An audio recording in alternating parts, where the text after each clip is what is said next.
Welcome to Anyone, Anywhere, Anytime with me, Mrs. Marchant Kenney. Today marks the 43rd episode of the podcast, and so we decided to shake things up a little bit. My guest today is a Southern Miss linebacker legend, a member of the Southern Miss Athletics Hall of Fame. He signed with the Arizona Cardinals before continuing his football career with NFL Europe, and later returned to Hattiesburg to be a sportscaster for WDAM. He is the host of this podcast and my husband, Mr. Marchant Kenney. Marchant, how does it feel to be a guest on your own program? Well, first off, you already did a better job introducing people than I do, so I'm super impressed. I know you know all that stuff, but to do it the way you did, you might want to take over the show after this interview. But no, it's pretty cool. This will be a fun deal. You're not going to get me to cry though. I'm not crying. I'm not crying. You'll have to cry. So you have one of the best tragedy to triumph stories that I've ever heard. And we started talking about the possibility of having you be the guest for the 43rd episode. I feel like maybe 3 episodes in. But as the time got closer, you weren't so sure that you wanted to do this. However, as is so often the case in your life, you got a couple of little God winks that happened.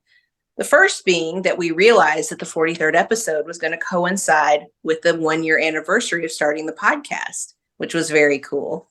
But then, more importantly, you got a second God wink this week. Talk to me about that and why it changed your decision to come on the show as a guest.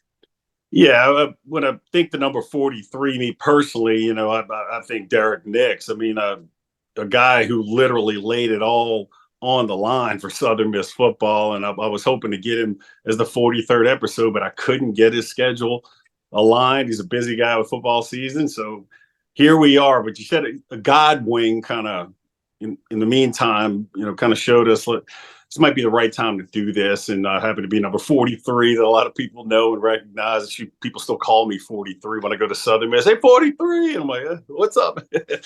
And so yeah, here we are. But yeah, a lady we'll talk a lot about.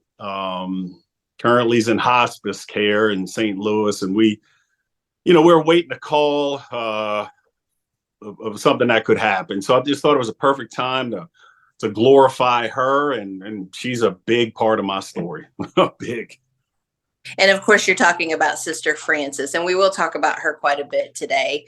As her time on earth nears an end, of course, your story becomes her legacy. And so I don't know a better way to sort of celebrate that than doing what we're doing today, because this story wouldn't have turned out the way that it did without her.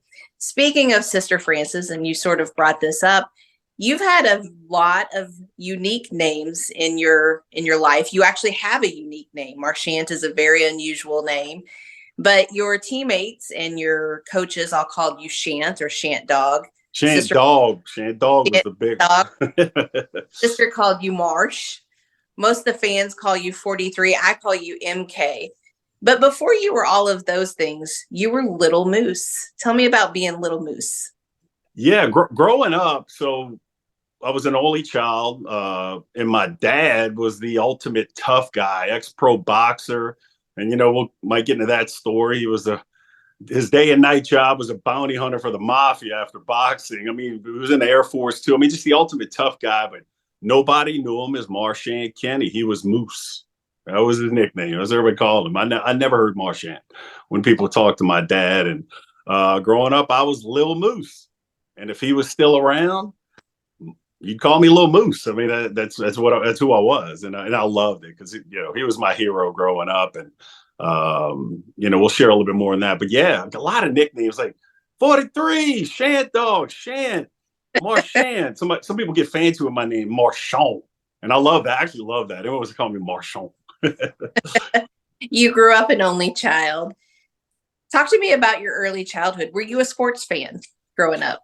I was a die-hard sports fan, and some Southern Miss fans might not like to hear this. I'm born and raised in New Orleans, and I was a die-hard LSU sports fan. I mean, I bled purple and gold until I signed with Southern Miss at 18. But some of the love for sports for me actually started about, I remember, at 4 or 5 years old.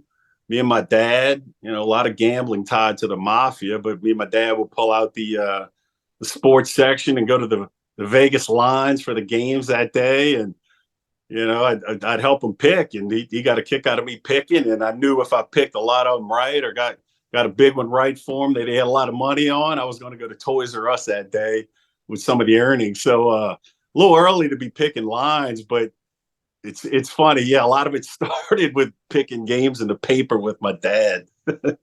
You fell in love with sports through gambling. I just remember picking the game right, and my dad and his friends, some of the characters that were with him, like, hey, little Moose, and 6, 5 year old me. I'm like, with all these guys, and I don't know, it just created this love of sports. I don't gamble now, that. I mean, but right. And in a long time, but yeah, it was in the family blood back then. The gambling.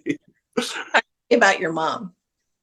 Yeah, my mom. I mean, when I think of her, one of the most beautiful women I've ever seen in pictures. I mean, you've seen pictures and what have you. Did a lot of modeling, super talented. She could sing, won singing contests when she entered those. I mean, just this impressive woman. I remember going places with her, being little, and just she'd get attention all the time. I just remember this, strange people around, like, hey, talking to my mom, and on the outside, she was an amazing woman to see, and just what you might have thought of her.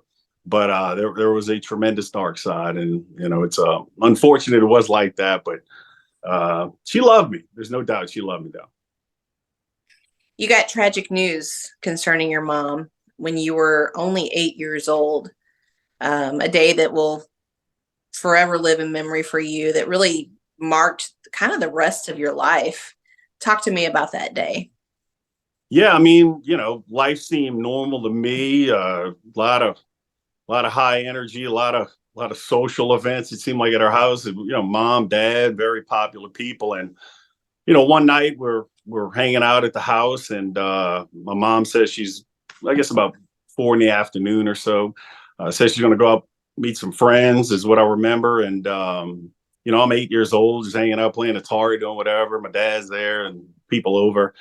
And so some hours pass by, and just kind of a normal day in the house, normal night in the house. And I just remember as time went on, it just seemed like a little long. I don't know. And it might have been 9, 10 o'clock, give or take. And we had a knock at the door. And my dad went to go answer it. And there were 3 police officers there. Yeah, 3. And this broke some news to us. I mean, I just remember what's going on here. And they had to break the news to us that there were witnesses. We were living in Metairie, Louisiana at that point, right outside of New Orleans, that there were witnesses to a car with license plates that matched this address that I was at, of a woman getting out at the top of the bridge, the Huey P. Long Bridge in Metairie area out there, and got out the car, got to the top of the railing, and jumped off. So yeah, that was tough. It was tough. But it's just my world turned upside down. It was, your mom's there, and then that. Yeah, your dad had such a big personality, and it was sort of unusual at that time in history for a man to raise a child alone, but he did. Dad never remarried, and it was really sort of the two of you guys from that point forward. Talk to me a little bit more about what life was like with you and Dad. Well, you asked me, kind of more or less how I reacted to my mom's death. And I mean, I was devastated, obviously. I mean, she loved me. And looking back, she had a dark side, obviously. But what I remember from that moment the most, so you got to understand my dad. Like, when you're an 8-year-old young kid in grammar school, back then, it's a big thing.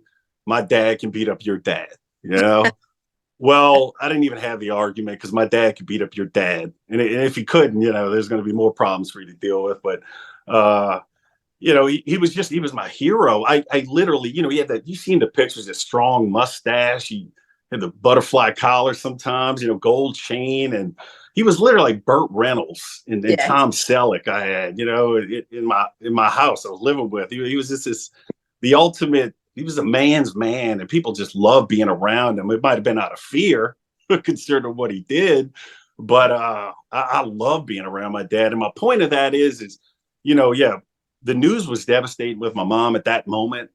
But at that moment, when the police officers were there, was the first time I saw my dad break down and cry. And it was a side that shook me to the core. And as sad as I was for my mom, I felt this need to support my dad.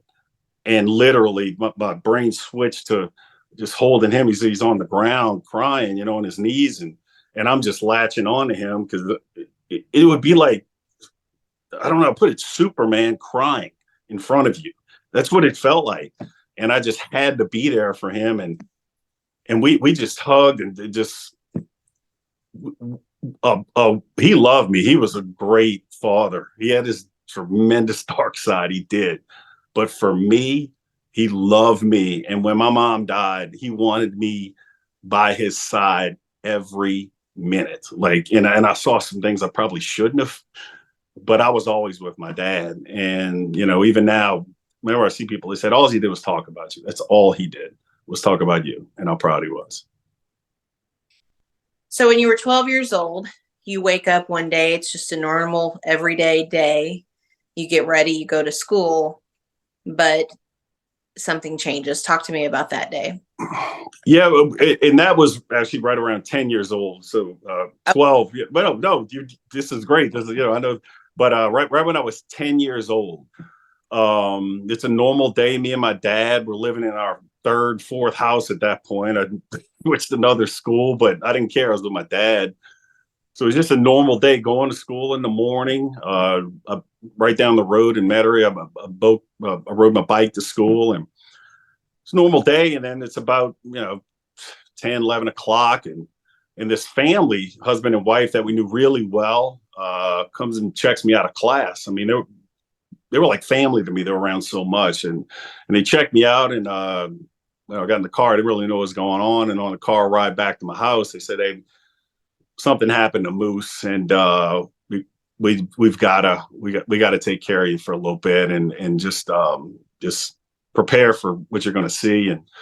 And so we pulled up to the house, and when I got to the house, the front door was knocked over, and I didn't know what was going on. My dad wasn't there, and they had told me that the police had kicked in the door and arrested my dad and took him away, and I was going to live with them. They were really close to our family, the husband and wife, but like really close. But it just that hurt. That hurt. I could deal with my mom, but I still have my dad, and I didn't have him anymore at that point. So you go to live with this family. They were very well to do, as I understand, on the same street as the founder of Popeye's Chicken. They were doing very well for themselves, but it didn't last long. You ended up actually going to live fairly quickly after your father went to prison. Grandmother, who lived in a very kind of devastated area of New Orleans. Talk to me about that. Yeah, this family was very well off. Very wealthy part of town, right across or right by the same street as Al Copeland lived on, the founder of Popeye's Chicken. I mean, we were in a good neighborhood. And my dad, I knew, the man who took me. I just don't want to mention their names. It's just, I don't want to throw them under the bus with their names, but it disgusts me to tell that part of the story. But they promised my dad when he went away in prison, when they talked to him, they were going to take care of me just like I was one of their own. And I couldn't have been a month into living with them. And for whatever reason, one day I came home from school and they had all my stuff packed and told me to pack my stuff.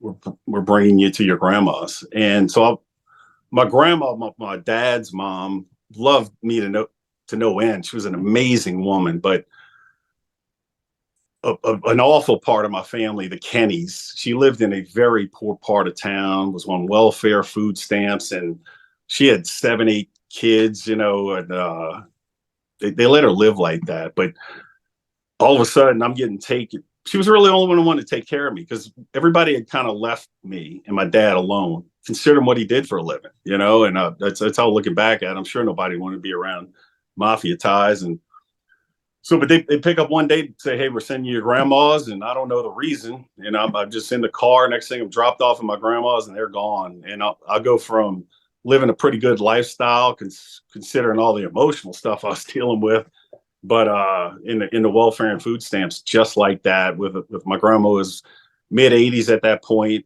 trying to take care of a teenager who is pretty upset at the world, to say the least. Not to delve too much into the tragedy part, but you have told me stories about your time at grandma's that, I mean, just for me, really resonate with the overall story of your life of waking up with, bugs crawling on you and stuff. Like it was rough. It was rough. I woke up to roaches all over me all the time. I mean, it was a dilapidated house that probably should have been just knocked down. It's just shameful to look back at some of the side of my family, the Kenneys, and I tell you this day, it's sad, how the Kenney family became. And, but that's how we were living. I'm standing in line for, for government cheese and crackers. And that family just left me like that after promising my dad everything I'd been through. I can't explain it. It disgusts me. I had some closure recently with their daughter who's still alive, and she couldn't understand it either. And but just yeah, that's how I was living. Just bad neighborhood, not the best people around me, trouble everywhere. And the last thing I was thinking of was going to go to school and have discipline. And because at this point, if this is life, screw it. Literally, screw it. Your dad was sentenced to, I believe, 3 years. Was that right?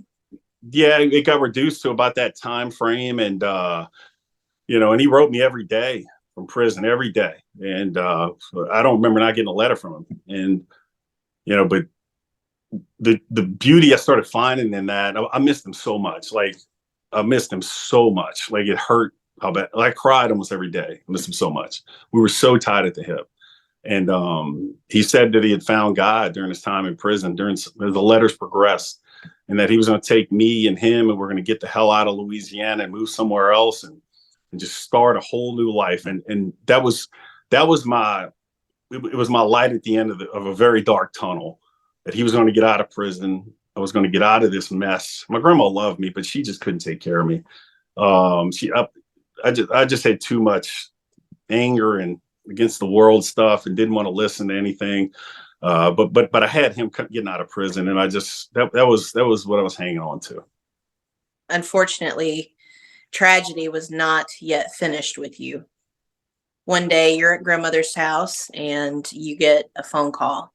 Tell me about that day. How old were you? I was for about getting to be 12, right at 12, that the time frame. And yeah, like I said, the only thing I was hanging on by a rope in life was my dad getting out of prison, and us just starting over and getting everything right. And just, he's all I had. Like, he's all I cared about. He was all I loved. And but yeah, so living with my grandma, and he's about a year and a half into prison, give or take. And the phone rings, and it's late at night. It'd be 10, 11 o'clock, and grandma gets up to get the phone, and I'm in the other room, and all I hear is her scream, no, no, no, not Moose, not Moose. And she's calling me to come see her. And I'm just in shock. What's going on? I was asleep, and I pick up the phone, and it was the police from, or whoever it was, one of the administrators from the prison, saying my dad was jogging and they dropped dead from a heart attack. So, and it's still hard because nobody ever took me to see him. So that's hard. Day that you went to school and he got busted. Yeah. The next time I'd see him was in a coffin when he came back, And that phone call, I mean, I can't remember anything in my life. I mean, that rocked me like that. It derailed. Like it really. I lost hope. I lost meaning. I lost, I had no hope. I didn't care. Um, and whatever happened to me, I didn't care anymore, but anything. You failed seventh grade, hanging with the wrong crowd. But in all of this, suddenly there is a small flicker of hope. Yeah. Yeah. Yeah. And I'm glad we're getting, what's that? What's that? It didn't feel like hope at the time, but No, I'm looking glad we're back, getting yeah, I'm glad we're getting this part of the story because it's just such a dark moment in my life. And looking back, thank God somebody stepped in who knew me from my childhood, a family. They had four boys that I'd become friends with when I was very young in grammar school, up until about fourth, fifth grade. And I loved hanging out with this family, the Howard family. I was saying, beautiful people, great Christian family. They were the brothers I never had. I mean, literally, right? They were two of them right around my age, and I love going to their house. It was just they had four boys in their house, and but they learned to love me, and they would sleep over sometimes there, and but I lost touch with him. After my mom died, and me and my dad moved off, and he was obviously running away from the law.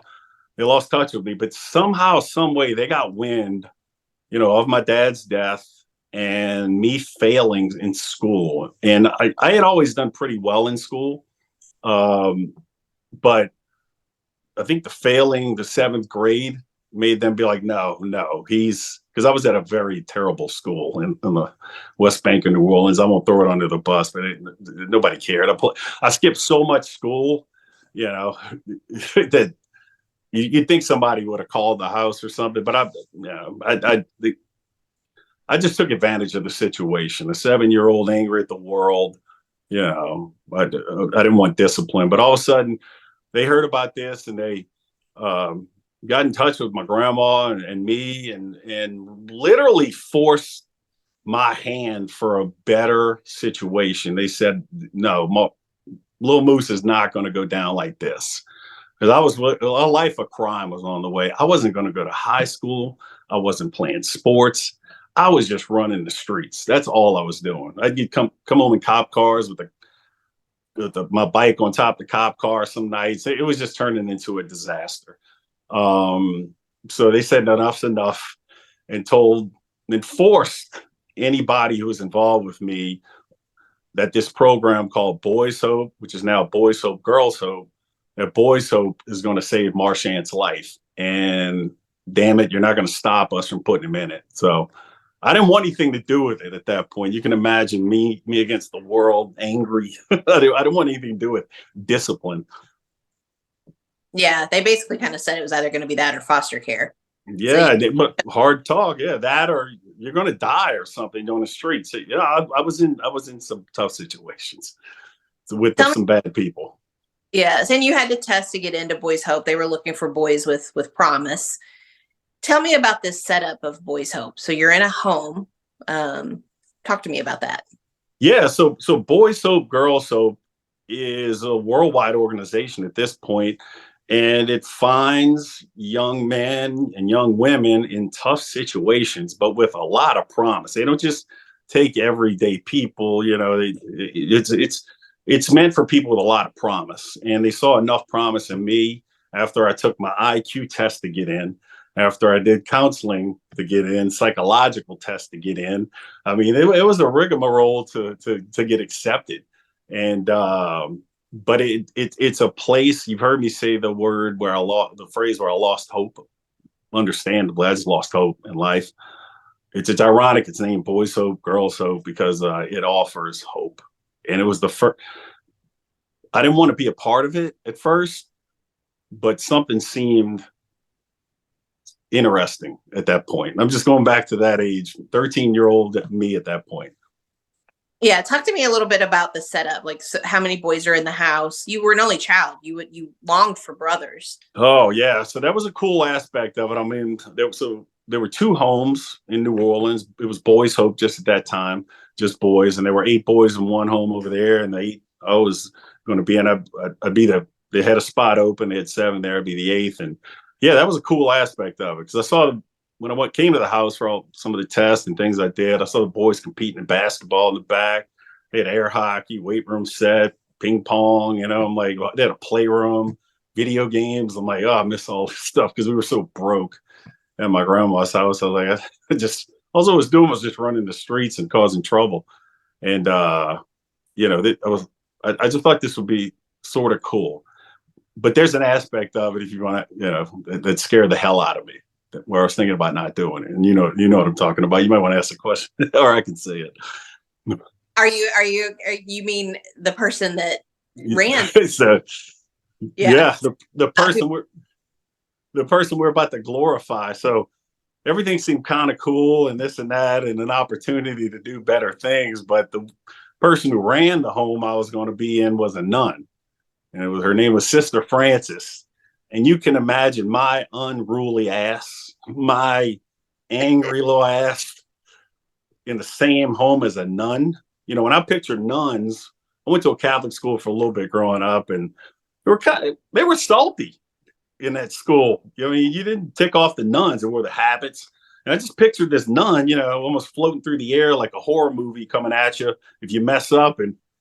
But that's how I pictured. And then I met her. I had to have the meeting with Sister. She had to give the okay, and we sat down for 101 and one-on-one, and the meeting must have went well. I got accepted. But what I remember most in that meeting, I still didn't want the discipline. They had to train me. They had to get me right. But what I remember in that is the tough love comments she gave me during that conversation.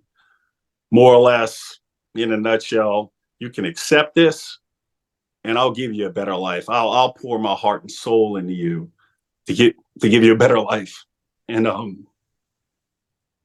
or you can let the door hit you in the ass, and go get arrested or die. It literally went like that, and I chose the right way, thank God. One of the interesting things that you've said to me, considering everything that we've talked about with your background, is that you said that Boys Hope offered for you a major sense of perspective, because in your mind, your situation wasn't as bad as a lot of the boys in the house. Tell me about that. Yeah, if there's one thing, and it breaks my heart for kids who are dealing with a similar situation I did, maybe not the same, but just rough situations in life at a very young age, and they don't have it's hard to put perspective on their situation. It literally is just, my walls are caving in. God must hate me vibe in a way. Let's just call it what it is in some avenues. Boys Hope immediately kicked me upside my head and gave me perspective. I walked into that place angry, bitter against the world, didn't expect anything good for me ever to happen, to immediately the perspective that I got that shook my core up was there were boys in there with parents, and in many situations, the parents didn't want anything to do with them. I just remember phone calls at night. We'd get time to call people, and just some of the boys in the home just crying on the phone, just begging their parents to come see them, their mom or their dad, and they just wouldn't. And that literally just, it's put a switch in my head. I remember hugging and crying with one of my brothers at the house with my brothers, trying to comfort him. And I'm like, I thought I needed comfort, but I had to comfort him one night, one of the guys, and because it's just his parents just wouldn't come see him. And my situation quickly flipped in my head. My parents are gone. I've got an opportunity to do better. I need to be here for these guys, maybe, because what they're dealing with is way worse than what I got to deal with. I got to accept mine. There's nothing I can do about it. To me, there's nothing worse in the world for a young person. Almost nothing when a parent doesn't want you. That's I don't know what's worse. Yeah. So that brought perspective, but you still had a little bit of time before you really embraced being at Boys Hope. But the day finally comes and you actually make a request of Sister. You asked her a question that's a little profound. Tell me about that situation. Well, we got to talk about how the relationship was really built first. So a unique thing happened along the way at Boys Hope. Sure, it took a lot of cleaning my act up and a lot of tough love and a lot of discipline. Maybe one kind of hard hit upside the head here or there, but I deserved it. But a lot of that and enough of that formed a respect for Sister Francis, a love for Sister Francis, and all that tough love she gave me.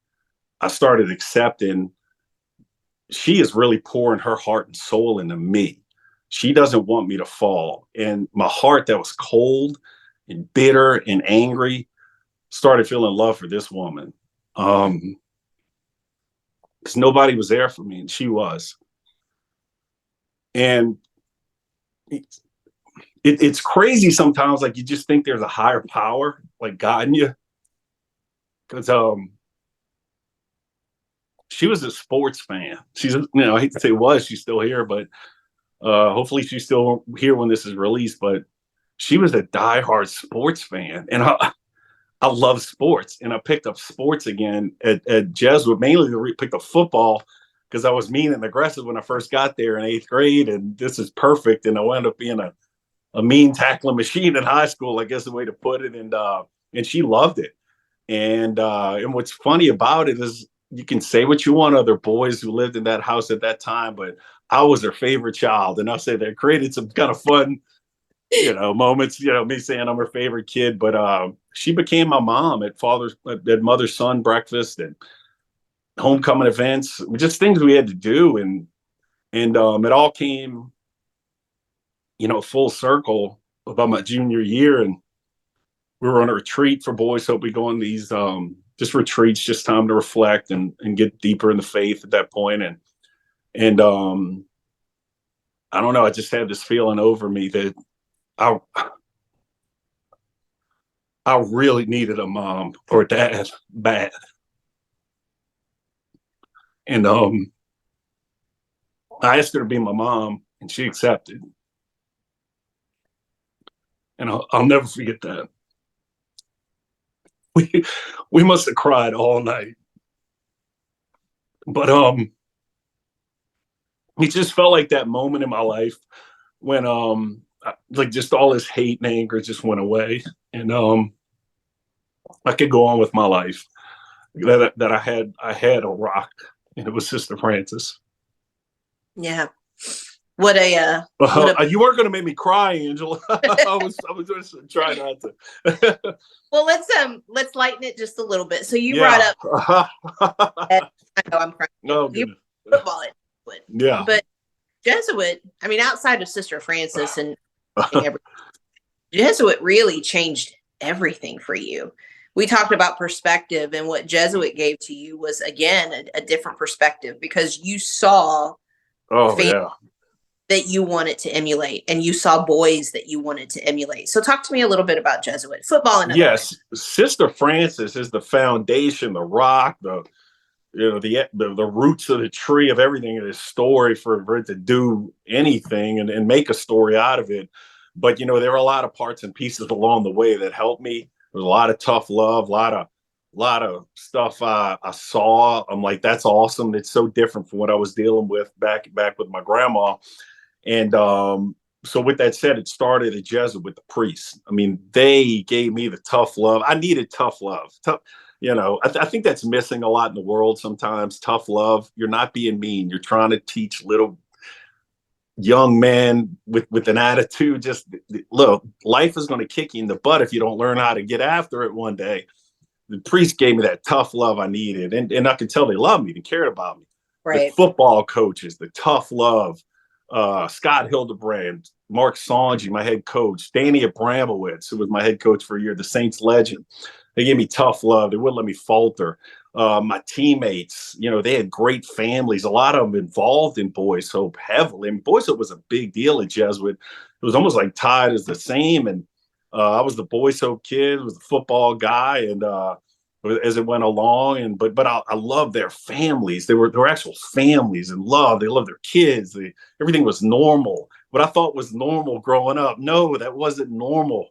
A bounty hunter dad for the mafia and a mom, rest her soul. But what happened? And I just saw this positivity around me, and it was a lot of focus on me because I think there was a lot of focus on Boys Hope, and so many families and priests and coaches and administrators, and Coach Avon, the disciplinarian, took a lot of interest in me because he had to mold me a lot. You know, you see us interact on Facebook sometimes. I love Coach Avon, but there were so many people that just became role models for me, and I started modeling myself after that.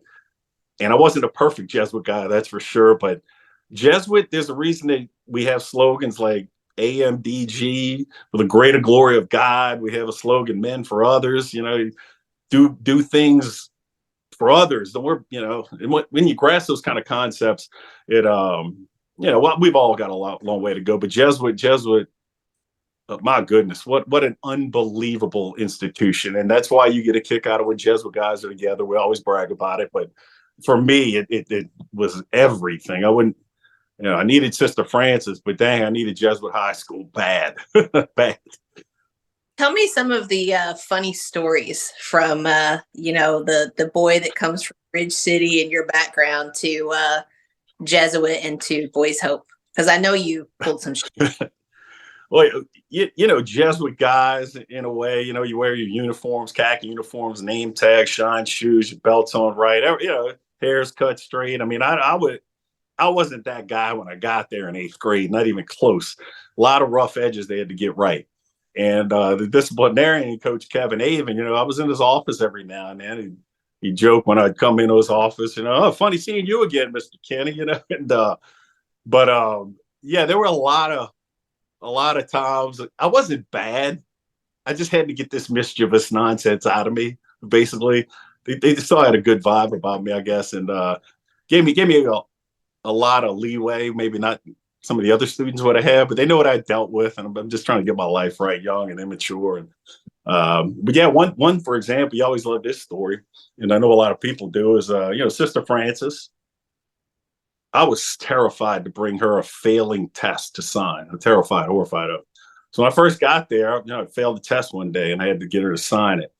I'd become pretty good at trying to mimic her signature, though. That's for sure. I tried to copy it and get it just right for that situation. So I got that F, had to get it signed for her, and I'm like, I was terrified to hand her that paper. And so I thought I had her signature forged perfectly. So I did it one night and got the test and brought it to school and handed it in at the beginning of the class. And after the class is over, the teacher stops me as we're leaving to go in the hall. He says, "Hey, Mr. Kenney, I want to tell you something, man. I see you got this signed by Sister. Great job there, but I didn't know Sister Francis was a Jesuit priest. I had no idea about that. I thought she was a nun." And so he showed me the signature. And so at the end of Sister Francis and her society of nuns, you know, she signs it CSJ. Well, I forgot the C. You know, the Jesuit priest, it's SJ.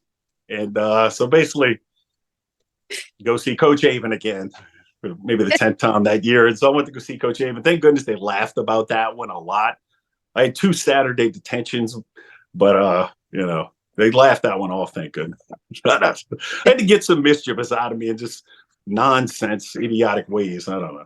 Along those same lines, you were a teenager. You started dating when you Yeah, I know what you're getting at.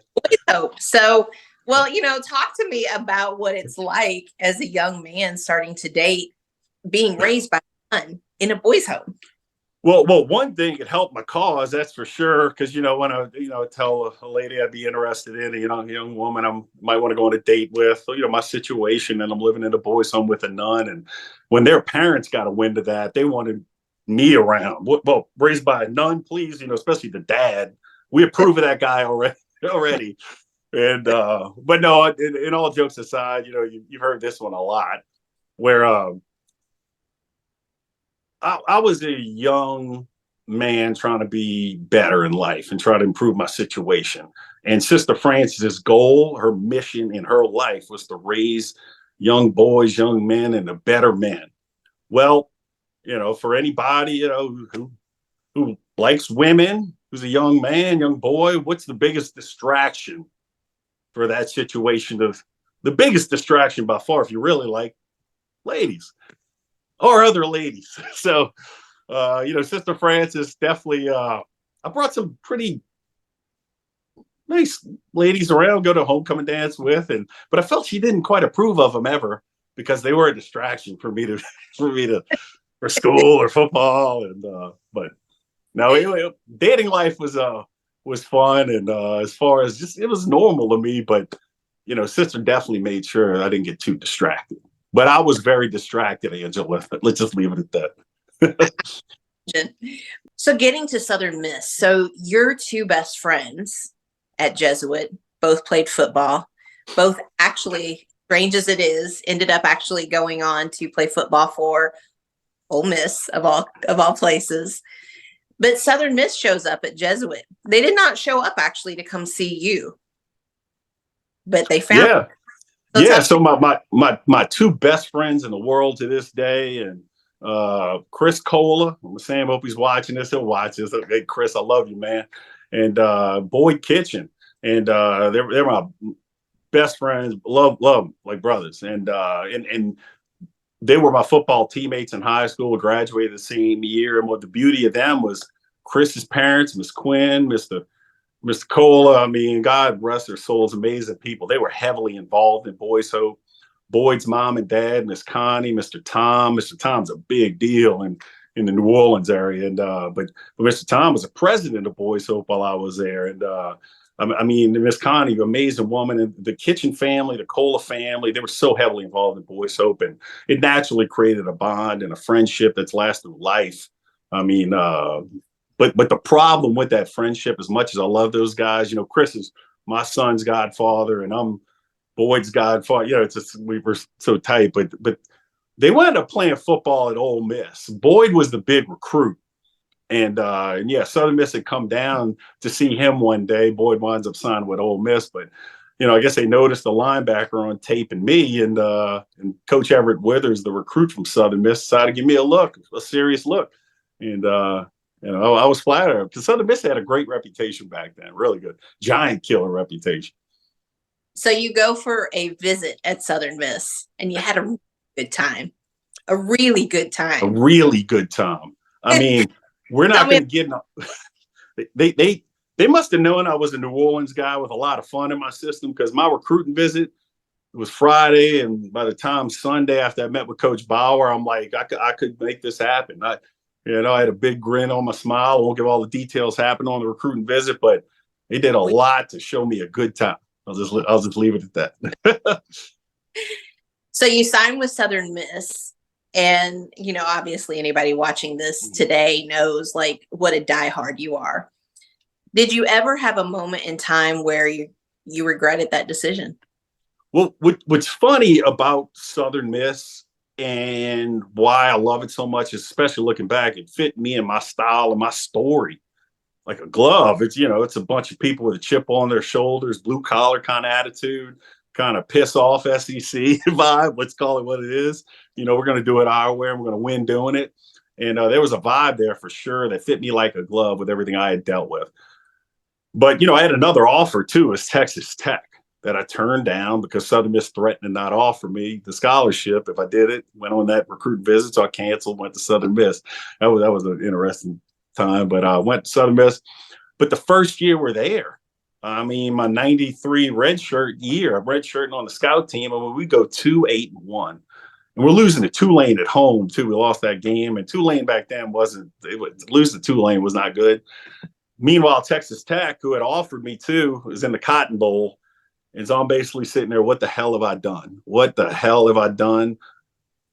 I'm not saying I would have transferred, but if the transfer portal was around at that point, it would have been definitely a thought. I'd be lying if I said otherwise. I'm not saying I would have, but I don't think Coach Bauer would let me probably beat my butt to even think about it. What's that? That he would have beat your ass. He would have beat my ass and made me stay. I love Coach Bauer. So it's going to come down to this. Can they do it?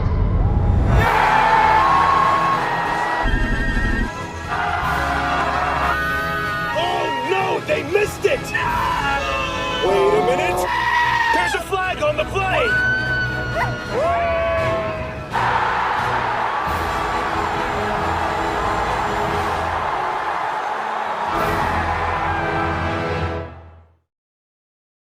One of my favorite stories of yours with Southern Miss, your time at Southern Miss, was showing up with your very unique name. And you tell such a funny story. You tell the people your funny Well, story.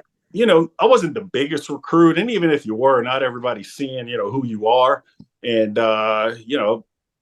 first show up on campus in '93 with the rookies, the first year redshirt freshman, and my name's Marchant. I'm from New Orleans. I got a Yad accent. It's just And so I remember walking into one of the first meetings, and a couple assistant coaches walk up to me, didn't know me from Adam, and they see my name badge or whatever, and they're like, "Huh, you're Marchant from New Orleans, and you're white." That's me, man. They were like, "Marchant from New Orleans."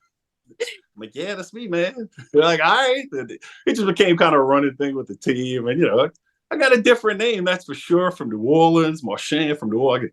Get this accent, especially when I'm drinking a little, the accent really kicks in. But that was a funny thing. So you've talked so much on your show, having other guests on, about a lot of the games from your time at Southern Miss. I don't want to focus too heavy on games, but kind of getting into your red shirt and then your freshman year. Your freshman year, you do start and end the season with some interesting games for a New Orleans boy.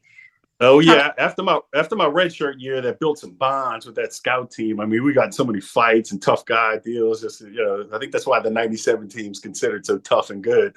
But it was built on that '93 redshirt year. But the '94 schedule comes out, and Tulane in the Superdome's the first game in '94, and the last game is with the team that I grew up cheering for, and I bled purple and gold. And when they didn't offer me, I actually cried a little. I'm not going to lie, because I always wanted to be an LSU Tiger. But we're playing in Tiger Stadium on Saturday night, last game of the season. I mean, it's just like, this is one of those things like, God, you're looking down at me? Like, first year I'm playing, and I went up playing a lot, starting a lot of games too. But the schedule was like, this is too damn cool. Your first D1 game was at Tulane. That Tulane in the Superdome, got a picture of it, I get in, and when I say probably the most nervous I've ever been in my life, it's like I'm in the Superdome playing the hometown team. It was an out of body feeling when I'm in the game, when I was in the game. You had an interesting roommate at that point at Southern Miss, 10 feet tall. Yeah. 10-foot roommate. Yeah, so the 10-foot. I hate snakes. Let's just get out, and so I move in with my roommate, outside linebacker guy, and tough, kind of little edgy guy, I guess, like I was too, playing linebacker. They thought we'd be perfect roommates, but dang it, I'm living in a small dorm room, 2 double beds. His bed's against the wall by the door. Mine's against the python cage, and this python is 10 feet long. So my first experience living in the dorm for a couple of years is living next to a 10-foot python. And Angela, I've told you this, you don't know fear until you wake up at 2 a.m. in the morning with a 10-foot python yawning. I mean, you don't know fear until you wake up to that. They make an odd noise when they yawn. I could do it here, but people think I'm a weirdo. It's like a dead zombie. And it goes on for like 30 seconds. Who allowed this snake in here in the first place? I question who thought it was a good idea to put a 10-foot python in the athletic dorm. Think about it. If it would have got out one night, it's wrapped up. That's how I wake up. It's wrapped around me. Thank God that never happened. Well, much like sister showing up in your life at just the right time, you end up with a couple of father figures that show up in your life at just the right time. If anything positive came out of Southern Miss, and a million positive things came out of your time at Southern Miss, the 2 father figures that still to this day fill that role. Tell me about the 2 men that really came through. Oh, yeah. Sister was kind of filling the double role of parent that I needed. Obviously, a female filled that mother role very well. But, man, Angela, I didn't realize how much I needed a father figure until I really got to Southern Miss. And I met Jeff Bauer, the legend. Mount Rushmore put him up on, Southern Miss people. And John Thompson, my defensive coordinator, linebacker coach. I mean, they knew the situation I had come from. They got to meet Sister Francis quick. Coach Thompson Coach Bauer came to see her and made sure that she knew that I was going to be taken care of, and they were going to give me that tough love still and take care of me, make sure my little wiry ass didn't get in trouble a lot. And but as many young men and athletes they had to deal with on a daily basis, whenever I talked to them, they were focused on me, and I just really felt that they were locked in. And I love those guys. I mean, Coach Bauer needed me right now, I'm driving to Hattiesburg. Sorry, Angela, with nothing major. John Thompson needs me now in Atlanta. I'm driving to Atlanta. We end our phone calls. We talk all the time. Still to this day, I love you. It doesn't feel right if I don't end the call with I love you. 30 years later, with all of the young men that those guys coached, they end the phone calls with you and they tell you that they love you every single time. It's really, really amazing. It's just such a beautiful part of your story at Southern Miss. And I mean, kudos to those coaches for being so much more than coaches to you. Yeah, I don't want this thing to be a tribute to obviously the what Coach Bauer created. The wins and losses, that's awesome. But he created like this just a really great environment to live in, and I mean, his program was unbelievable to be a part of. Getting back to your story, your freshman year, you get news that your grandmother is not doing well. Kind of the last piece of the pie of people who were really there for me in my life. Sister Frances obviously took the torch and ran with it. But from the Kenney perspective, my grandma passed away, and I was so lucky to be able to get home. And I remember telling Coach Thompson, because we had stuff to do with football, my grandma passed away, and I was a little worried to leave, and he literally almost told me, "Shut up. You get home to see that woman while you can before she passes away." Actually, before she passed away, I got word, and because he knew he told me, he said, "She was there for you when nobody was. You get your butt home and take care of her. We'll cover for you." And so I got home and got to say goodbye to her before she actually passed away, which is something so fulfilling. I didn't get to do that with my dad, and she loved me. Oh, she loved me. My grandma loved me. Just couldn't take care of me when I was an unruly teenager, unfortunately, or 10, 11-year-old, 12-year-old kid. One of the things that I find so interesting about this period of your life, and you talk about getting to go home, is that, when you graduated high school, because you turned 18 during your senior year of high school, when you graduated high school, you really graduated out of the Boys Hope program. But sister continued to make sure that you had a home there whenever you would basically have time away from school and need a place to go. A lot of the kids, just about all of them, in both homes back in New Orleans at Boys Hope, they go home on the weekends, wherever home was for them, family, friends. When sister and I really got super tight, that was my home. I mean, that was 7 days a week. That's my home. So when I go off to college, just like any other kid going off to college, shouldn't you have a home to come back to? Grace comes back and she comes home. And she's in college now, my daughter and our daughter. And sister's like, this is his home. So I came back when I wanted to come to New Orleans to visit. And what was great for me, I got to share my experiences with the kids who were coming through the program, and I was kind of like a little hero to them. It made me feel great living there during times, because I'm this college football player they see on TV, and I'm coming over to say hey to them. You brought some of the football guys back with you at times. Oh yeah, the beauty of a football team with that many guys. That's why I bonded with so many guys, and even like a TJ Slaughter. TJ had a tough upbringing too. I had him on my show, and TJ came to meet sister, come to the house, and break bread with me and sister, and just a lot of guys with tough upbringing. Several times come to the house, but I like to think of the TJ one because he really enjoyed the experience, and because sister always loved having guys around, and she loved she loved guys doing guy things too. Just so it wasn't bad. She got a kick out of that. She really did. When we go out partying, come home hungover every night. Let's go.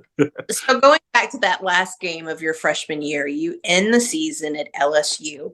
The quarterback is Jamie Howard. And interestingly enough, you guys have crossed paths kind of recently, but tell me a little bit more about that LSU game. And there's a moment that you're sort of known for in Southern Miss lore related to. Yeah. Jamie Howard, super guy, big name out here in the Lafayette area, big business guy, man. So I'm actually lucky to know him pretty, who he is and stuff. But yeah, that night, like I said, Tiger Stadium, Saturday night, growing up an LSU fan. So, and the way the game progressed, we're 5-5 on the season. They had to win that game. They have a winning season, the first of 14 straight for Coach Bauer, too. That kicked off that night. So it's late in the game, 18-17, and the whole thing's surreal to me. I'm on Saturday Night Tiger Stadium. We're in a barn burn with LSU, and Pat Surtain picks off a pass late with about two minutes left, give or take 3 minutes, and sets up for a field goal for us. We're trying to be in 52 yards. We're down 18-17 late in the fourth. Chris Pierce comes on the field, and I'm sweating bullets. Like, wow. And I see him snap, kick, 52 yards, and we had a ton of Southern Miss fans there in the end zone. I had 5, 10,000, maybe 10,000. The band, and when I say that ball was sailing, it was in slow motion to me, and it kept going and going, and I'm like, "This is going. He's oh my God, he's going to make it," and he made it. And the refs did this, and the crowd, that whole side of the stadium went nuts. I lost my mind. LSU got the ball back quick. We stopped them, but we beat LSU in Tiger Stadium on a Saturday night. And there's a picture that I'm known for. A lot of people ask me about, where I took the flag before a lot of people did things like this. I took the flag from the cheerleaders and ran and got to the middle of the stadium as we're celebrating the 2018 win, and planted an eye of the tiger in Tiger Stadium. And basically it was like, don't offer me. All right, this is what we're going to do to you. So, hope no LSU fans see this and come knocking at my door. But no, it's well known. So playing a little more homage to Sister. One of the really cool things about this is that Sister, through your entire time at Southern Miss, never missed a home game. Yeah. I mean, like I said, she loves sports, and you can imagine me accepting her as a mom, and, me, any mother, son, parents deal. She was a mom at the situation in high school. So yeah, that's going to carry on into college. Hattiesburg's only an hour and a half away. Never missed a home game. Came to a lot of road games, a lot of them. Yeah. And it got well known by one man's story. In 93, early 94, I was just another player in a way, and a lot of people love me, great fans, but people got to really know me after Rick Cleveland's story. And you want to bring it up, or I'll bring it up? Yeah, Rick Cleveland, the most awarded sports journalist in Mississippi history. I had him on my show, told this story. Unbelievable, man. Love Rick. But he got word of my story and how I was raised, and Sister Francis, and this nun-son duo going on right here in Hattiesburg. And so I got a call, and I knew Rick Cleveland. This is back when the newspaper was the big deal, not the internet, the newspaper. And I got our SID back then hits me up. He said, "Hey, Marchant, Rick Cleveland wants to do a feature story for you for the Clarion Ledger." And me, like, I was all right then as a freshman, but I wasn't like some of the other guys, doing a lot of big things. And I was blown away. And I remember the interview, sitting on the phone with Rick in the dorm in the lobby, and we had to go in about 40-45 minutes. And Rick taught me stuff about the story that I didn't even know, and it was just, and I thought it'd just be another story when it was done. Rick Cleveland put that story on the cover of the Clarion Ledger sports section, and it took up the whole page almost. And I was like, and when that story got out, because a lot of people in Hattiesburg read the Clarion Ledger, when that story got out, my life changed with Southern Miss. I mean, people were like, I had people almost in tears, stuff that they were dealing with that inspired them, or I had long talks with their kids every now and then, or dealing with tough situations, or kids they knew. It just changed everything for me, and I became a little bit more than a guy just behind the mask. Sister Francis literally became a celebrity at that point. She became a bigger deal than me. Yeah, it escalated things. And Tim Doherty did a story too for the Hattiesburg American. Tim Doherty's who uncovered my dad actually went down in prison when they knocked the doors down, because it was a counterfeit sting with LSU Heisman Trophy winner Billy Cannon. It was a big old deal. He taught. I was like, wow, I didn't know that, and but guys like Rick Cleveland, Tim Doherty, a lot of these guys, they changed my life with publicizing my story in my freshman year and really getting me well known. You have some really funny stories of sister on the sidelines of your games because let's be honest, you weren't known to be one of the good boys on the field. So tell me one or two of the stories of sister on the sidelines. Well, I'll tell two of them. And obviously, first off, back then I had a filthy mouth. Don't be fooled. Yeah, I had a bad mouth. And, when I played with a bad mouth, I was, I'll fight as much as I'll make a tackle in a game. And, but we'd come to the sidelines and sister would sit with the families right behind the bench, and say something didn't go our way at the Rock. I'm coming to the sidelines. It happened quite a bit. And, there'd be a moment where I'm F-bombing this and that and, banging the chair. And all of a sudden I'd hear, Marsh! She's about 5-6 rows up. And I'm like, oh, sister. Family's laughing. And, my teammates like, yeah, man, it's cursing around and none. They all knew her. You lost your mind. I'm like, sorry. So I sit down like a bad kid as John Thompson berates us to do better. He gives us new plays. But I remember, it felt like, well, God, don't curse at the Rock. But another story I always like, yeah, what's that? I said just God's servant. No big deal. Yeah, God's servant. You're making me better. But another story I always love. I mean, what's interesting about the South right here, where we live in Louisiana, a lot of Catholics here in Louisiana. One state over, Hattiesburg, when I was there, was one Catholic church. And, a lot of Baptist churches, though. But two different states with religious denomination. And so when I'd go over there, sister would be sitting with all the families and what have you. And the game would be getting close in the fourth quarter at the Rock. And sister started to pray to St. Jude. Anybody Catholic world, St. Jude's, when hopeless causes, try to help you to find something, or just you lost your way a little bit. St. Jude's your saint going to help you out. So, all in jest, kind of sister starts praying to St. Jude, and like St. Jude cares about a football game in Hattiesburg. But I'll be damned, before you know it, this one Catholic nun praying to St. Jude. Well, a lot of these Baptist families around her, come on, St. Jude, help the Eagles. It just was all. I was like, this is awesome. And but like all those kind of things is happening, and you can see why sister became kind of a celebrity around Hattiesburg, and it became a really fun nun-son duo back then. What was it like to be Marchant Kenney at that point? Just around Southern Miss, just what was it like? Here you are, this boy coming from awful situation. You've had all these life experiences way before, the time when you should have dealt with it, but you're kind of riding on top of the world at this point. Oh, it was fun. Like I said, when Sister Francis came to campus, people couldn't get enough of talking to us, and had that whole aspect that was in every paper, any way you could publicize that. Everybody wrote about it, who talked about it. It was in magazines, what have you. So I had that side. I wound up being captain of the team my senior year. I was a vocal guy. I mean, I was just people that knew my story, that went to games, that loved Southern Miss. I mean, a lot of guys got the crowd up, but I was known. There's one guy who's going to, if a play's made, he's going to try to get the crowd up. I mean, that was me. I fed off of that. If I could bottle some of that energy and sell it. That's why when football's over, it's over. You can never get that back. But, oh, man, there was nothing I enjoyed more than getting the fans pumped up. It's just like I made a play, or TJ or Latrell Pollard made a play, and crowds because people went to see defense back then at the Rock. They did. And, get them fired up. I mean, it was like a gladiator arena a little bit. It was cool. I feel like being around Southern Miss that there's just such an aura around Van Hall. Good, bad. But you had an opportunity, of course, to live in Van Hall. Talk to me just about Van Hall.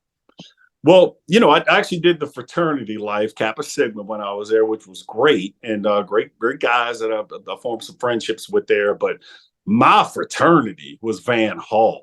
I mean, we all got a signal V5. Anybody, there's an emoji you can do that too. You'll see at the end of some of our stuff. But Van Hall, V5, and we've joked a lot. There should be an unedited version of my show with guys with the stories of Van Hall, the tales, and Goodness gracious. But I won't go there with some of the stuff. Oh, We'd have fun. that behind a screen, so nobody knows. Yeah. We said we'd have to have the black, me included, with the voice like this, shadows, like the witness, at the protection program. But Van Hall, I miss the playing days, I miss the moments of the games, the wins, but I miss most. And I've told that to so many teammates I had on the show. I miss you guys. I miss the guys. I didn't have any, me personally, I didn't have any brothers, sisters. I miss my boys' hope brothers. I had felt like 50, 100 new brothers now again, and we're living all playing football. This is just, the moments and fun. I don't even know where to begin or end with how much I miss that the most. I miss Van Hall more than anything. Like it's just, too good, too good. So you finish your career on a very, very high note. The infamous Southern Miss 1997 Liberty Bowl. And you definitely are in full Marchant Kenney mode for that game, both during the game and on the sidelines. So talk to me a little bit about what it was like being Marchant Kenney at Liberty.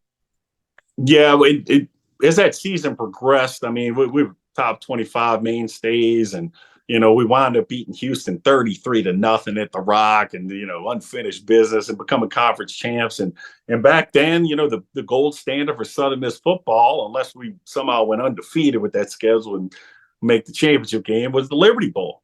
And so dang it, we did it. I'm gonna close this chapter, this whole thing at the Liberty Bowl. And what was great about that is I knew it was a big deal, and I knew people loved this team that we had been on, and the stories we had made, the bonds that were formed with the fans and friends. I mean, it was like this big family thing. It was awesome. And I was going to end in Memphis, and I didn't know how many people were going to be there. I did. And we didn't have the internet, and I didn't know ticket sales, whatever. I knew it'd be a big deal. So I was blessed to be a team captain, which is, to me, the biggest honor I ever got in football. That those guys voted me one of the 4 team captains. So which meant I get to come out in the tunnel before the rest of the team comes out and do the coin flip. And I'm like, this is awesome. I'm ending my career like this as team captain. So as I walk out the tunnel, I turn and enter the stadium, and I look up, and Liberty Bowl Stadium looks like it's like this bowl that goes way up to one point almost. And I almost fell down. And I turned to Latrell Pollard, my other team captain, Sertan, and Tyrone Bowler. I said, are you kidding me? There had to be 25,000 plus. I mean, the pictures don't lie, of Southern Miss fans who were going to spend their New Year's in Memphis and cheer on the Golden Eagles. And I was a hype it up crowd guy. And when I did like this, they got a picture of it. When I did like that, when I say this energy came down on me, if you've heard me say it, if I could sell that energy right there, and I'd be a millionaire, a gajillionaire if I could sell that kind of positive energy. But that's why it's hard to recreate football, and your life is just hard. But earlier that day, Lee Corso had picked us to lose too, and we'll get to that story. But maybe he hadn't seen the passion of the Southern Miss fans or what we're all about. But I remember watching that in the hotel. Like, did this guy really pick us to lose on College game day? We're not losing today, man. You said it felt like all of Hattiesburg was in the stands. It just was the thing to do. And when I heard the stories, and still to this day of that week, and the Pitt fans all there acting like they were going to beat us, and like, all right, you must not have seen us. And then just this totally smash them. I mean, literally the biggest bowl victory of that season, 41-7. And, just a monster game from everybody. And what a way to close the chapter for Coach Bauer, too. That season, the loss of his daughter. And I got a great picture of him and Stephanie walking off the field. And that season meant a lot for us to do that for him. And but, late in the fourth quarter, the starters are out. Game's won. And, me not wanting to shy away from a camera. They're at a commercial break. We're up 41-7. About, I don't know much time left, not much. But I'm telling the camera guy, I said, hey, tell me when you guys are back from commercial break. So I'm standing there, everybody's ready to say hi, Mom, and Sertan's there, hi, Mom, trying to. So the red light comes on. He's like, "Can you hear me?" I'm like, "Are we live? Are we live?" So I bust through everybody. They're just trying to say hi, Mom. Well, I got something to say. I said, not so fast, my friend.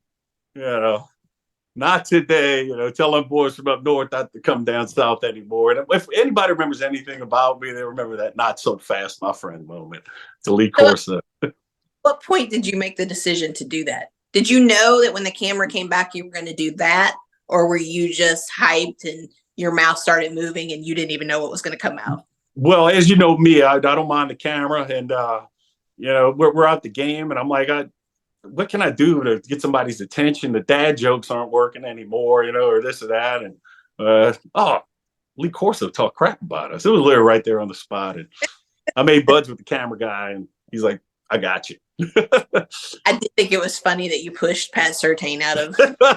I know, Pat. I love you, but he almost has this look on his face like, "Oh crap, here's Marchant again," because we came up together. He knows what kind of fool I was back then. So after that, you get signed by the Arizona Cardinals, and you didn't necessarily do a whole lot on the football field with them, but you have some really cool stories of just being, at the facilities there with the Cardinals. One of my personal favorites is that you got to know Pat Tillman. Oh yeah. Well, I was going to say 3 topics, and the biggest one, number one, is in my rookie class. Pat Tillman was in that rookie class, and I got to know him. And you talk about, I wish I had his motor and just the drive and what kind of guy he was. Where a lot of us were going out on the town, he was reading books, and what he did for our country. That gave up millions of dollars in the NFL because he felt a calling and a drive for me to be tied to him anyway, and to know that I know him is just something I am so proud of. And they can't build a big enough statue for Pat Tillman in America. I mean, let's call it what it is. So that was just an honor looking back, being a part of just it tied him in the least. And second up, I get starstruck, me, and I'd be at practice, training camp, what have you, and I'd look over, and a lot when I'm supposed to be focusing in practice. Well, Mean Joe Green, as our defensive line coach, the guy who hands the kid the Coke commercial back in the day, the jersey, and I'm like, it's Mean Joe Green, man. Like, all right, focus on football, that. And also, I'm a big movie buff, 80s, 90s stuff, and the movie Jerry Maguire. Everything was filmed there, and I'm there in 98. Maguire came out in 95, 96. I'm like, I'm shaving where Tom Cruise was looking up at Cuba Gooding Jr., help me, help you. I'm like, that was right there. It's crazy. But it was surreal. It was surreal, just some of the stuff being a part of the NFL, and that was pretty cool. Well, using that movie idea to talk about the next phase. So after the Cardinals, you actually go over to Scotland and you play for NFL Europe, and Braveheart had come on ahead of that. So, movies are sort of dictating your life at this point. Talk to me about NFL Europe and being over in Scotland. Oh yeah, Jerry Maguire, Braveheart. Who thought that'd be so tied to my life? But yeah, I didn't make the full roster with the Arizona Cardinals, but they saw enough in me to send me to NFL Europe. So I went over there and I went to the Scottish Claymores of that league. And you've heard me say this. I didn't want to come back. If I wasn't in love with Nikki at that point, I might have become a Scotland citizen, because people have to understand this was 1999. The movie Braveheart was fresh in everybody's minds. And when I say that culture and those people loved Americans, they loved Americans and their accents and just what a strong, good people they were, and everybody ran into. And I remember just talking to several of them about, like, just I can't do a Scottish accent, but we love America, Hollywood. You all and Braveheart made us look like the greatest people on earth. And like, and some of the guys that wear the blue face paint, like William Wallace did on the team. But it was just, wow, what an experience, and unbelievable people. I could just hear them. I could listen to them talk all day. They're just those accents, and it was hard getting back on that plane. But I was in love, and I was ready to get married. So one of the more profound stories that I think you tell is the story of what you knew was going to be your very, very, very last game of football. football had, I mean, truly at this point, it was life changing for you. Maybe you and sister would have become as close as you became, but certainly football helped. Jesuit, maybe you would have loved it as much as you loved it, but football helped. And certainly, getting an education and all that came with Southern Miss was based upon football. So tell me a little bit about that last game. Yeah, and I guess I'll try to summarize, not to blabber on, but yeah, eighth grade, I'm an aggressive little kid, and how do I take this anger out? I find football, and just these coaches are like, this guy can tackle.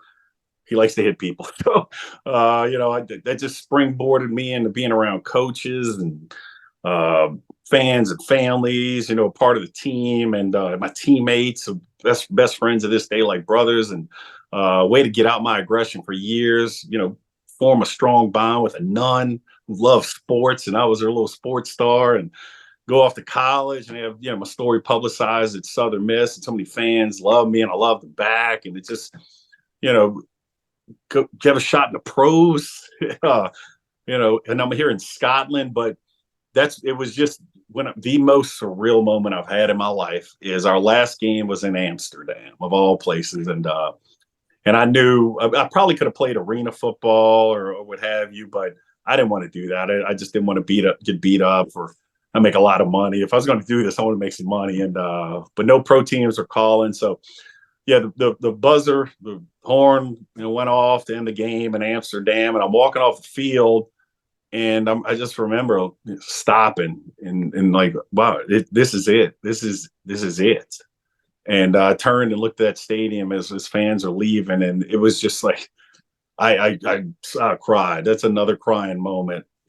Like, this is over. This is over. Like, I got to take these pads off, and it took me forever to take those pads off, in that locker room. And I had to sit there and just the feel of the shoulder pads on, which is almost a part of me at that point. And, it's ending in Amsterdam, of all places. And but yeah, I soaked it in, and just nothing but positive vibes, because everything football had given me, and football's a big part of my success story. To introduce me to people, Southern Miss show, like Coach Bauer, Coach Thompson. I mean, the list goes on and on. I don't want to go everybody, but obviously Coach Bauer gave me a scholarship there. Yeah. What do you think it is, getting back to that side of that, because that's the whole theme of anyone, anywhere, anytime. What do you think it is that makes Southern Miss so special? Well, I got to know Southern Miss, in I hate to say a unique way, but maybe like a lot of people didn't. And, when I got there, and I know a lot of old school fans are going to love this coming out of my mouth. When I got there, people didn't want to schedule Southern Miss. At Alabama, even though we were on the schedule, they knew they were in for a fight every year. And it was just, there were so many fans. And this is what I love about our fans and love about Southern Miss. To this day, when we're not winning as much, they bleed black and gold, because it's almost like, I'm not going to curse on my show, but FUSEC. This is how we do it. We're blue collar, we're tough, and that fit me like a glove. I just as I get older in life, where you really learn to love the things that were good to you when you were growing up, I love these people. Were so good to me, and the whole thing is. It's blue collar. It's chip on your shoulder. Lose today, win tomorrow. Lose tomorrow, win the next one. It's just a whole vibe of Mickey Spagnola's quote. Don't fight Southern Miss. They know blood. They know sweat. Everybody knows the quote. This marks the 1-year anniversary of you doing this podcast. This was such a different type of project than anything that you were doing at the time when this started a year ago. What have you learned being the host of Anyone, Anywhere, Anytime? One thing, my story did get very publicized, because I had the nun story and this and that. And you know me, I love shining light on other people. I just really love it. And you saw me and my teammates talking about stories before this started. It was your idea to do this. It was your idea. And I said, man, wouldn't it be cool? Because I like TJ Slaughter. I love TJ, and I want people to get to know him. I couldn't have had a better teammate. There wasn't a more loyal guy. TJ run through a wall for me. I would have run through a wall for him. I want people to get to see the TJ I know. The Adelius Thomas I know. People see the guys on ESPN magazine, this big man. AD is about as fun loving, put a smile on your face guys you'll ever meet. Just Harold Shaw, just all these guys. I'm like, I could do this. There isn't anything like this from a player's perspective. And we ran with it a year later, and I've loved it. And I love doing the regular interviews, not just the stories. I love having Chris Jones, linebacker, on my show recently. Clay Bignell, Coach Oz. I mean, it's just fun just doing this now. It took us a lot of hiccups to get it right. A lot of editing, a lot of sleepless nights, but we figured it out finally. No, yeah, I mean, we're coming to the close of the show, I can tell, and but yeah, this story, hopefully, people enjoyed the time, listening to it again. If you already knew it, what have you, maybe learned a little bit more about me. But yeah, this is really the theme of this. The whole story wouldn't have happened without, Sister Frances, and she may pass by the time this is released. But, you talk about a woman who God had a plan in her life, and she lived that life. And, there's a golden palace in heaven for that woman. And, I don't know. I didn't want to lose track a little bit too much, because this happened because of her, a broke end of the road, into life, into hope kid, coming into 8th grade, and she just kicked me in the butt and said, hell no, not today, not you. And I'm going to love you, and I'm going to get you right.